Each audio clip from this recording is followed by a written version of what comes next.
Universal News TV, votre chaîne d'information la plus crédible. Lors du sommet Afrique-Russie qui s'est tenu récemment à Saint-Pétersbourg en Russie, le président camerounais, Paul Biya, a pris la parole pour plaider en faveur d'une place pour l'Afrique au Conseil de sécurité des Nations Unies. Cette rencontre de haut niveau entre les dirigeants africains et russes a été l'occasion pour le chef de l'État camerounais de mettre en avant la nécessité de renforcer la représentation de l'Afrique dans cette instance internationale cruciale pour la paix et la sécurité mondiale. Le Conseil de sécurité de l'ONU est l'un des principaux organes de décision des Nations Unies, chargé de maintenir la paix et la sécurité internationale. Il est justement temps que le Conseil de sécurité de l'ONU soit réformé pour une meilleure représentation de la diversité et offrir une plus grande opportunité aux États africains d'être représentés. Mais cette plaidoirie du président camerounais, Paul Biya, trouvera-t-elle un écho favorable? Quels sont les véritables critères d'attribution de sièges permanents au Conseil de sécurité de l'ONU? Analyse de la situation avec notre consultant, Jean-Philippe. La plaidoirie du président camerounais, Paul Biya, trouvera-t-elle un écho favorable? Quels sont les véritables critères d'attribution de sièges au Conseil de sécurité de l'ONU? Le Conseil de sécurité est composé de 15 membres, dont 5 membres permanents dotés du droit de veto qui sont Chine, États-Unis, France, Royaume-Uni et Russie. Le Conseil de sécurité joue un rôle essentiel dans la gestion des conflits, l'adoption de résolutions contraignantes, et l'autorisation de missions de maintien de la paix dans les régions en crise. Paul Biya a souligné que l'Afrique, en tant que continent, fait face à de nombreux défis sécuritaires. Trouver des solutions à nos problèmes. Je veux simplement évoquer ici quelques-uns de ces problèmes.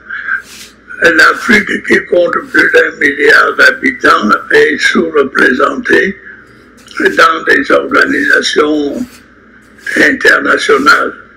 Je parlerai notamment de l'ONU. Nous comptons sur l'appui de la Russie pour corriger cette défectuosité. Tels que les conflits armés, le terrorisme, les tensions interethniques et les crises humanitaires.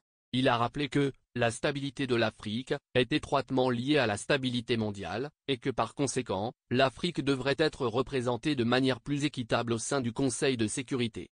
Le président camerounais a également mis en avant le rôle actif de l'Afrique dans les missions de maintien de la paix de l'ONU. De nombreux pays africains ont déployé des contingents militaires et civils dans des zones de conflit pour contribuer aux efforts internationaux visant à préserver la paix et à protéger les civils vulnérables. Nous voulons également dire que les problèmes de développement dans nos pays sont énormes, aggravés par les crises. Nous souhaitons que la Fédération de Russie, comme par le passé, continue à nous soutenir pour trouver des investissements, des fonds pour investir. Nous souhaitons que, par exemple, on demande au FMI de refaire une émission de DTS pour accroître les financements des économies du tiers-monde et de l'Afrique en particulier. On a évoqué aussi les problèmes de la sécurité, le terrorisme. Nous remercions la Russie pour l'aide. Cependant, malgré cette contribution significative, l'Afrique n'a pas de siège permanent au Conseil de sécurité, ce qui signifie qu'elle n'a pas le même poids décisionnel que les membres permanents. Cette situation a suscité des débats depuis de nombreuses années, et est considérée par de nombreux dirigeants africains comme une injustice historique qui doit être corrigée le plus rapidement possible. Dans sa plaidoirie, Paul Biya a appelé à une réforme du Conseil de sécurité, pour inclure au moins 2 sièges permanents pour l'Afrique, avec tous les droits et privilèges accordés aux membres permanents actuels. Il a souligné que cette réforme renforcerait la légitimité du Conseil de sécurité, et permettrait de mieux prendre en compte les réalités et les préoccupations de l'Afrique, dans les décisions cruciales pour la paix mondiale. Elle apporte à beaucoup de pays pour combattre le terrorisme. Bref, l'Afrique est confrontée à tous les problèmes modernes et nous pensons que cette réunion nous permettra d'avancer dans la recherche des solutions. Et je ne voudrais pas passer en revue tous les problèmes que l'Afrique connaît, Mais je voudrais saisir cette occasion pour remercier la Fédération de Russie. Le sommet Afrique-Russie a fourni une plateforme pour discuter de ces questions essentielles, et pour approfondir la coopération entre les pays africains et la Russie, dans divers domaines, y compris la sécurité et la défense. La Russie, en tant que membre permanent du Conseil de sécurité, est un acteur clé dans ce processus de réforme, et de plaidoyer pour une meilleure représentation africaine. Pour tout ce qu'elle a fait pour aider l'Afrique à promouvoir les progrès économiques et humanitaires. Nous avons des étudiants dans les universités, les académies russes, ils font de bonnes études, ils rentrent. Nous voulons remercier la Fédération de Russie pour toutes ces aides.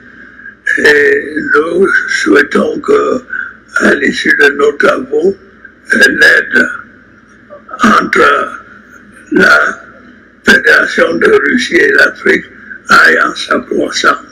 Merci. En conclusion, la plaidoirie du président Paul Biya, pour une place pour l'Afrique au Conseil de sécurité de l'ONU, reflète l'aspiration légitime du continent à jouer un rôle plus influent dans les affaires internationales, et à contribuer activement à la promotion de la paix, et de la sécurité mondiale. Cette question reste d'une importance capitale pour l'Afrique, et nécessite un engagement continu de la part des dirigeants africains, des partenaires internationaux, et des acteurs mondiaux, pour parvenir à une réforme du Conseil de sécurité plus inclusive et représentative. Ici, Jean-Philippe, consultant permanent, pour Universal News TV. Merci de suivre Universal News TV sur YouTube, nous vous rassurons que les informations que nous diffusons au quotidien sont suffisamment crédibles. Alors, n'hésitez pas à liker la vidéo si elle vous plaît, et si vous êtes nouveau sur la chaîne. N'oubliez pas de vous abonner et d'activer la cloche de notification pour ne pas rater nos prochaines vidéos.